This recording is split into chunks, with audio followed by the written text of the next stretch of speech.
Hey guys, and welcome back for another episode. Today we will be discussing um, resumes. Yes, sir, yes, sir. We're going to be talking about resumes. So it's about that time of year again where companies are finalizing their budgets. I think we all know by now, and if you don't, January and February are prime times where there's mass hiring because performance reviews and things have just happened. Again, like I said, departments and things have their new budgets for the next quarter, and a lot of times it's just a point of year when people are transitioning around. So if you have bigger budgets, that means you can hire more people, especially if you have these crazy projects and things that are going on. So this is a time of year where job seekers really can get it in as long as you are making yourself a qualified candidate. One of the ways to do that is your resume. Doo-doo. And we all love resumes. Yes, yes, yes. So I tend to think of resumes as being like a puzzle. You're taking a jumble of information about your experiences, about your capabilities, about the skills you've built up, about um, different strengths and things you have, and you're trying to piece them all together in a way that makes sense for one and paints a clear picture for the recruiter or hiring manager or whoever it is that is looking at it so that they can see the value that you bring. So, the best way to do this is to make sure that your resume looks succinct. Okay, there's 5 different areas. Well, three main areas, but I'll throw in a bonus one um, to help you make sure that your resume is on point. So the first thing is formatting. Now we all know formatting because a lot of people like to talk about these applicant tracking systems, ATS. It's a software where when you put it in, it scans over your resume, might look for keywords and all these other things. And if your formatting isn't the best, then 9 times out of 10, your resume is going to get tossed out. So if you got a bunch of colors on there, if you have all these different font sizes and things that just look crazy and it will confuse the system, your resume is probably going to get rejected. So some of the best ways to help with this, and I wouldn't focus all my time trying to make sure it goes through the ATS, but there are some resources out there that are free, like JobScan, um, Resume Review. I don't know. I'll put them down in below. But there's like 3 different programs that you can utilize to run your resume through for free to make sure it'll pass through a software if this is something you're super concerned about. A lot of other people get concerned about keywords and making sure that they're like regurgitating what they see in the job description. Don't do that because you'll also get tossed out. And if you're not tossed out by the ATS, you'll get tossed out by the recruiter because it doesn't actually speak to your skills and the things that you've done that translate over, which we'll get into in a second.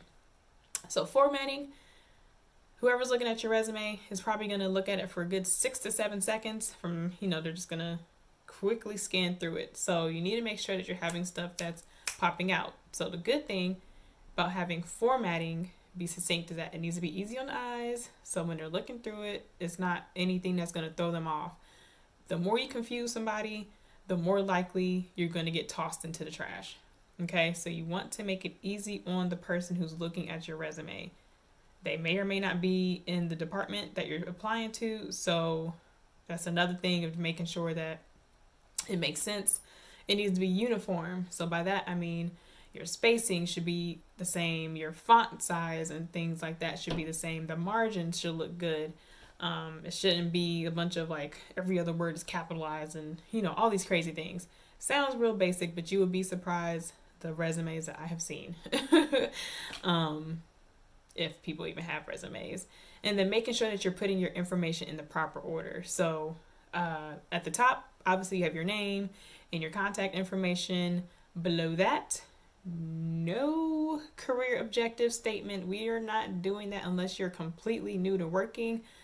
Possibly if you're transitioning in your career, but your one-liner should be good enough to we don't need all that. Okay, so I am not a career objective statement person.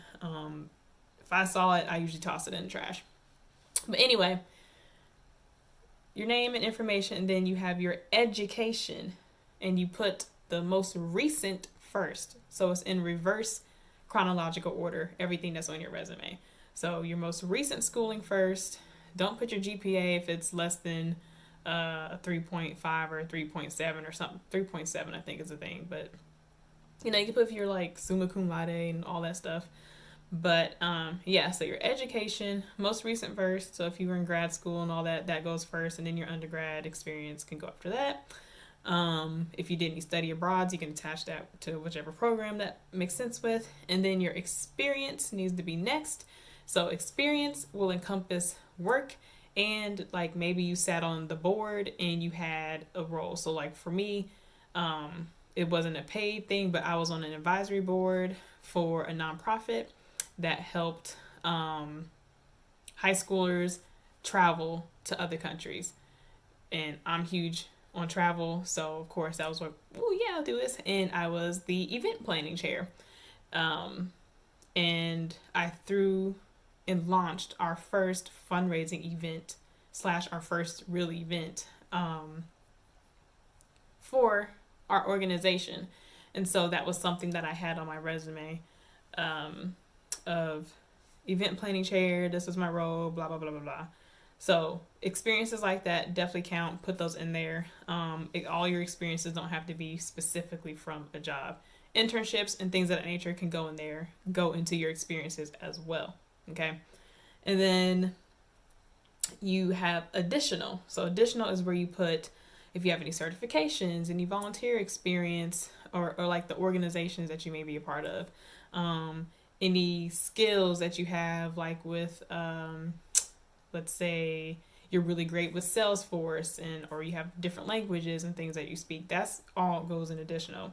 Now, the bonus thing I like to put is under additional is interest. Okay? My mentor told me this when I was first applying to business school, and I was like, sir, this does not seem professional. But I did it, and I have not looked back since, and I put it on all my clients' resumes because people still want to know they're talking to a human. A lot of times you can look pristine on paper, and then you get in person and it's like talking to a robot, right? Or you have somebody who wrote your resume for you and it's just like, you don't know what you're talking about, whatever. So having that interest section, so like your different hobbies you like to do, or interest in things that you have. So on mine, I put that I'm a novel writer and that I love to travel and do yoga. Well, I recently put aerial fitness on there because I'm a pole instructor as well. And that's a huge thing for me. So I put aerial fitness on there, that I write novels, that I love to travel. I've been to 21 countries. I love to cook. Those things are just like a quick little, run through at the bottom. And every interview that I've had, somebody has mentioned something from that bottom, and it has taken up at least 5 minutes of our interview. Okay, so that is 5 minutes of the interviewer getting to know me on a more personal level, which means they're going to relate more to me, which means they're going to remember me more, which means I made a great impression on them, and I'm more likely to get the role, right? Yeah, so combo starters, be careful what you put as well, because people will try to test you on it. I've had an instance where I studied abroad in Argentina for 6 months during undergrad, so I put that I was fluent at the time. I put proficient. I didn't put fluent at that time. I was fluent when I left, but I wasn't fluent by the time that interview came around. And it was a white guy interviewing me, and he was just like, "Oh, hablas español," and was trying to, have all the things. Okay, so luckily, I actually spoke Spanish, and we were going back and forth, and it was a panel interview, so the other two people were kind of just sitting there, like, all right. But, he didn't know too many words, so he left it at that. But people will, whatever you put on there, they're going to, I won't say challenge it, but they're going to, like, mention it and make sure that it actually is something. So don't put anything on your resume that you can't speak to, and do not lie on your resume, okay? The last thing is content, okay? I went out of order, but so we went over formatting, your headers, And then the bonus for your headers was underneath the additional, which is your interest. So the last one is content. Content is clearly all your bullet points that you have on here. You want to make sure that they're clear. You want to make sure that they're concise. All right, you want stuff to be straight to the point. Do not have 1,000 lines for one bullet point. They're called one-liners for a reason. So either have it on one line or it can go across 2 lines at the maximum. I will say, depending on your experience and kind of like what's going on, I do have a lot of 2-liners on mine, but am getting better at making them one-liners.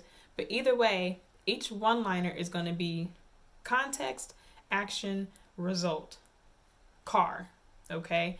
This is also utilized when you're giving your interview answers. So you can short form it.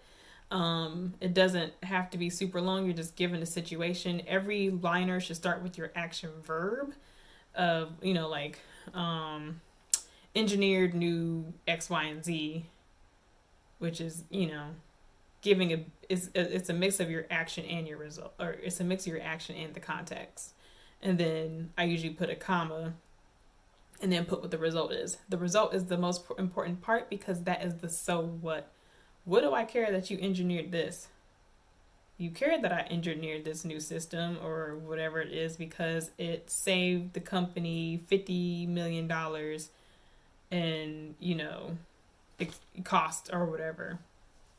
So having quantifiable things on your resume where possible is super good as well.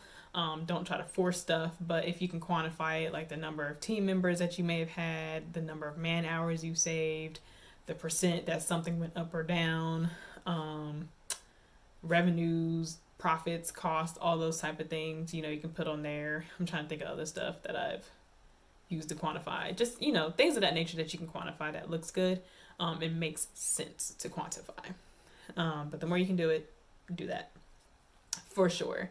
And of course, you want to make sure that every statement is impactful, it's strong, it is utilizing some of those keywords, or you're touching on those key things that they want to see in your position. So you, even if you're not using those exact words, if they're looking for somebody who is relationship oriented, because the company's huge on building relationships, then you can say that, you connected 2 different entities together, or that you collaborated with these different teams to make X, Y, and Z happen. You led your team, you trained people, whatever it is. Or if you can just say, built whatever relationships, or, a more fancy way of saying it, but making sure that you're hitting on the things that they want to see, those transferable skills. And transferable skills are skills that you develop in one area, but you can utilize them in another. So if you develop leadership skills as a military officer, and then you're going to go work as a general manager at a restaurant, then they should be able to see within your resume or within your story those different leadership skills that you had and how you can utilize the discipline and the structure that you're going to bring for the team. And, all these things, they should be able to see like, oh, this is how him being or her being a leader here will affect how they can lead here. And we need that type of person. And that's really cool. And whoop-de-woo, la-da-da. All right. So these are the things that you want to think about as you're putting your resume together. So again, to recap, we have our formatting, which is dealing with your margins, making sure the page looks succinct, not too much white space, not too little white space.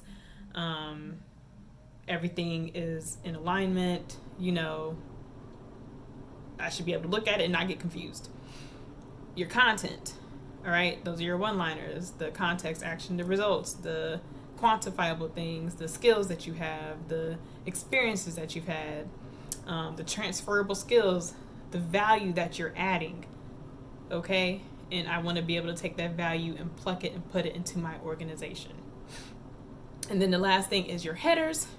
So you're going to have 3 headers, and then also that bonus point of having interest in there, and it will take you a notch above others. So make sure that you like and subscribe to this video.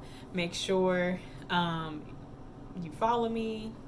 Make sure you turn on your notifications. Make sure you share this with a friend who can really benefit, especially if they're in the market for a job. Okay? And I also do resume editing and resume writing. It is on my website at www.therecruitrefinery.com/services, and you should see the link here. I'll also have it in the description box. But yes, visit.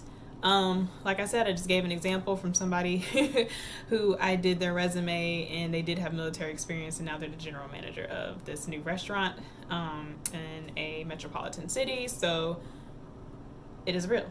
All right, these things matter, these things help. And also from my experience, and I'm also doing I'm on contract for this company, and they have their way that they're doing resumes as well.